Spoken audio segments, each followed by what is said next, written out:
সলিল চৌধুরী যেমন দেখিয়েছেন, গান শুধুমাত্র মনোরঞ্জনের জন্য না, তার একটা সামাজিক দায়বদ্ধতা আছে। এই প্রজন্মের অনুভব, সেটা অনুভব করেন এবং সেই অনুভবটাই মানুষের মধ্যে প্রচার করতে চান, সঞ্চার করতে চান তার গানের মধ্যে দিয়ে। আচ্ছা অনুভব, আজকে যেই মানুষটার শ্রদ্ধা নিবেদন করছেন সবাই, আপনারাও এই তরুণ প্রজন্মেররা এসছেন, সেই মানুষটা এই রাজ্যটাকে একটা অন্যরকমভাবে গড়তে চেয়েছিলেন, অথচ সেই মানুষটার আজকে শ্রদ্ধা অনুষ্ঠান, আজকের বাংলা আর তিনি যেটা গড়তে চেয়েছিলেন বাংলা, দুইয়ের মধ্যে আকাশ পাতাল তফাৎ। আপনার কি মনে হয় যে এই অনুষ্ঠানটা, শ্রদ্ধা নিবেদন অনুষ্ঠানটা শুধুই শ্রদ্ধা নিবেদন, নাকি সেখান থেকে একটা উত্তরণের পথ আপনারা খুঁজবেন? এখন বুদ্ধদেব ভট্টাচার্য দিনের শেষে তো উনি একজন মানুষ, উনি তো কোনো দেবতা নন। তো উনি যতদিন ক্ষমতায় ছিলেন হয়তো উনি অনেক কাজ করেছেন, অনেক কাজ করতে চেয়েছেন, হয়তো সেখানে অনেক কাজ ভুল হয়েছে। কিন্তু এটা সত্যি যে দিনের শেষে যে মানুষটা ওনার চরম বিরোধী, তিনিও মানতেন যে ওনার গায়ে হয়তো একটা কালি অবধি কেউ আজ অবধি ফেলতে পারলো না। ওনার শেষ দিন অবধি ওনার সাদা ধুতি সাদাই থাকলো, সাদা পাঞ্জাবি সাদাই থাকলো, কেউ একটা কালি ছেড়াতে পারলো না। সৎ ইচ্ছার যে ব্যাপারটা, সেটা কিন্তু পশ্চিমবঙ্গের মানুষ এখন, হয়তো তখন করেনি, একটা সময় করেনি, কিন্তু এখন বুঝছেন। বর্তমান প্রজন্মের যে মুখ্যমন্ত্রীকে আমরা দেখছি, যে রাজ্যের যে সংস্কৃতিকে আমরা দেখছি, সেখান থেকে ফিরে যখন আমরা মুখ ফিরিয়ে আজ থেকে 15 বছর আগে আমরা দেখি বুদ্ধদেব বাবুর সময়, তখন যে এই ডিফারেন্সটা, একটা হিউজ ডিফারেন্স আমরা দেখতে পাই। তখনকার দিনের যে সংস্কৃতি, বুদ্ধদেব ভট্টাচার্যের মতো মানুষ একটা ইন্টারভিউতে বলছেন কতটা দূরদর্শীরা একজন মানুষের, তিনি বলছেন যে 5 বছর পরেই রাজ্যটা কোথায় যাবে। এখানকার ছেলেমেয়েরা চাকরি পাচ্ছে না, ওদেরকে ব্যাঙ্গালোরে যেতে হচ্ছে, ওদেরকে পুনেতে যেতে হচ্ছে, হায়দ্রাবাদে যেতে হচ্ছে কাজ করতে।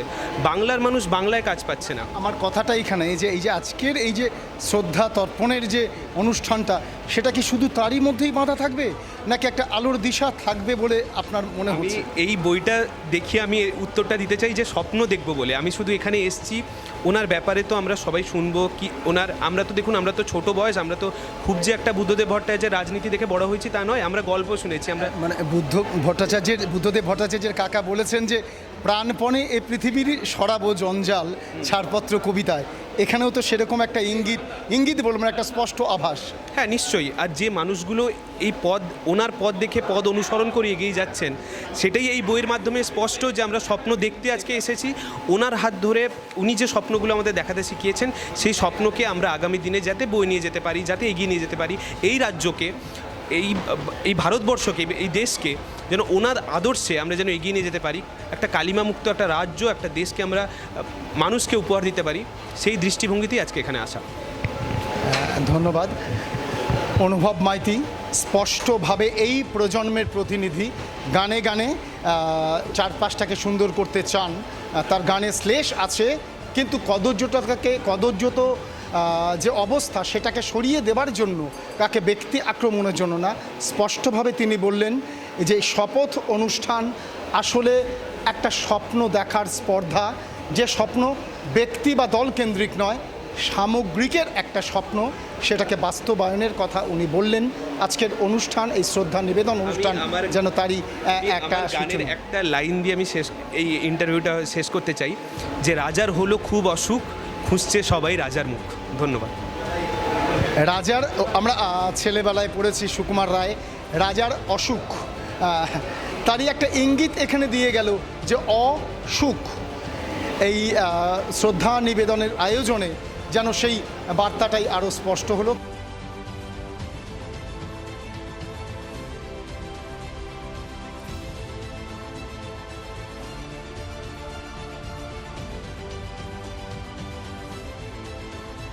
বুদ্ধদেব ভট্টাচার্যের স্মরণ সভা, সেই বুদ্ধদেব ভট্টাচার্য যিনি বাংলাকে একটা অন্যরকম আলোর দিশা দিতে চেয়েছিলেন, অথচ আজকের বাংলাটা একটা পরম অন্ধকারের মধ্যে দাঁড়িয়ে, আজকে এই শ্রদ্ধা নিবেদনের এইখানে দাঁড়িয়ে আপনার অনুভূতি, আপনার কথা।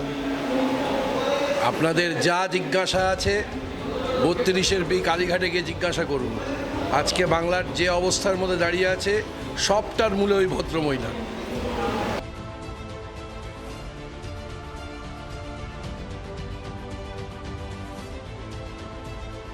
নেতা থেকে শুরু করে সাধারণ মানুষ, কারোর মধ্যে যেন কোনো রকম কোনো বিভাজন নেই, সকলেই মিলেমিশে একাকার হয়ে গেছেন এই শ্রদ্ধা নিবেদনের আজকের নেতাজি ইনডোর স্টেডিয়ামের অনুষ্ঠানে। ক্যামেরায় বিশালের সাথে শঙ্কর সাহা, ডিবি নিউজ, কলকাতা।